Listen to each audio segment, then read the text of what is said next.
passing that 5. No, is there 919? Put it on your real soon, mate. I'm on this side, checking you out. Hey, did you get stuck into that polywaffle there yet? What was that? I said, did you get stuck in that polywaffle yet? Yeah, I got it all over my shoe, man. Now it's sticking to the floor. That's a waste. Now that's a waste. I'm not kidding. It's like bubble gum. Yeah. Like bubble gum. That would be the off marshmallow. Yeah, but with as stale as those ones are that I've got, they'd be more like bubble gum. They're good. Hubba bubba. That's right. Bubblegum flavor. No, chocolate flavor hubba bubba. Yeah, you know, that won't even sound good, does it? No, probably just as bad as an old polywaffle. Yeah, they probably taste about the same. Yeah, I think the best bet is to peel the wrapper off the polywaffle and throw the polywaffle away and eat the wrapper. It's probably fresher than the polywaffle. Yeah, it's a bit like when they make galah soup here. They put a stone in there, and when the stone goes soft, then they throw away the galah and eat the stone. Yeah, that's like somebody was teaching me how to clean fish one time, and they told me to nail their head to the board and you skin it all out and gut it. And then what you do is you throw the fish away and you barbecue the board. Well, fair enough. Some fish can be tough. That's right.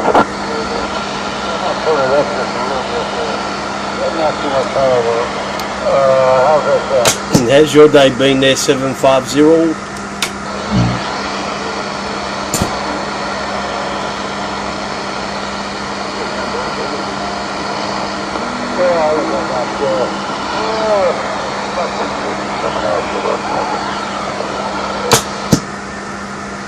Gee, be getting pretty late over there now, 919. It's 22:20 at the moment. Tempo.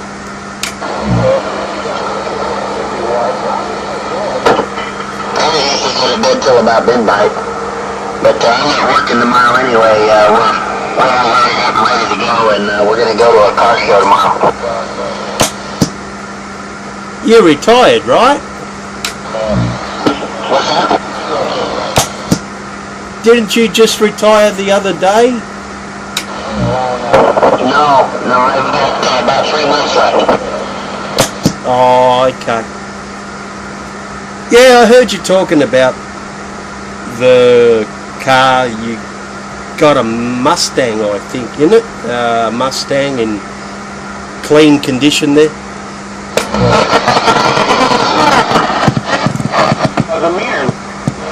Yeah, the later, Looking good out here in the eye, this shitty operator. Yeah, I'm getting wiped out from channel 11 there, 919. Sorry, mate. No worries, it's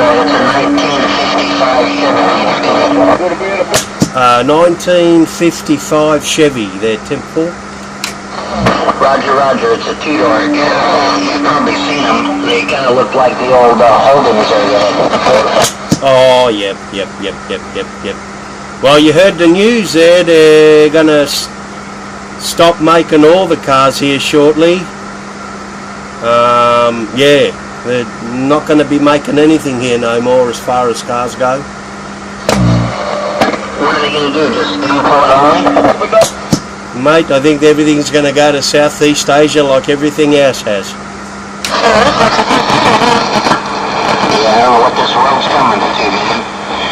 They don't manufacture anything anymore. They're just saying it's just too expensive, too dear to produce a car in Australia from now on. It's just not worth it anymore. Japanese cars. What was that there, 919? I'm getting heavily splattered. Yeah, they think it's better and cheaper to get them from China or Japan, but the quality isn't the same, I don't think. Well, you know, well, you've been here, and you know we're pretty much a lot like you guys. We take pride in what we do here. You know, so you build, but what you build it right, you build it strong, and you build it to last. But yeah, I guess it's all that. Everything's becoming the throwaway society, I guess. Well, you know, it's been coming around the bend for a long time. Everything is buy it, use it, and throw it away. Nobody wants to fix anything anymore. They just want to buy it, use it, and throw it away, and buy another one. Well, that's the easy way, isn't it? Cheaper and easier to just throw it out and replace it for a new one for a few years until that one goes, and just keep on following on.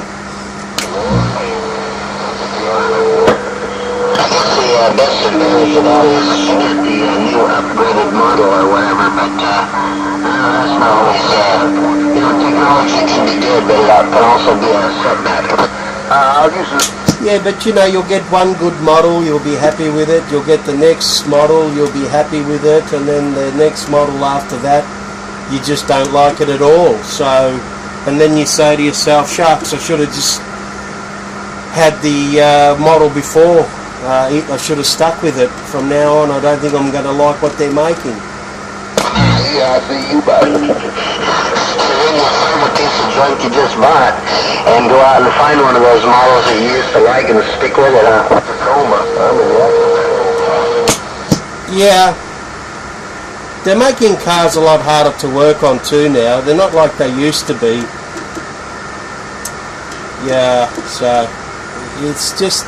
Sometimes you just want to buy something you can work on it, or do a little bit of work yourself. And the way they're making things complicated these days, it's pretty much you got no control of touching it or doing anything to it. It's just too complicated, and if you do touch something, you'll stuff something up, and then the warranty, you lose that. So yeah, it's just the way. There's no more control on things. Everything's sort of made, you got no hands on anymore on it there to work on it or to service it or to fix it there, people. Yeah, and everything's plug and play. I mean, the yesteryear auto mechanics are no longer. Now they're just technicians and plug and play jockeys. You know, they look at a scope or a computer screen and it tells them what's wrong, and, you know, disconnect this board and plug in this one, and nobody really wrenches on stuff anymore. I had a friend of mine tell me, a friend of his, which was not a mechanic but a guy that always tinkered with cars and worked on them and what have you, and he knew his stuff. Anyway, he bought one of these new cars. I won't say brand or anything, but he bought one of these new cars. He always swore by that particular make.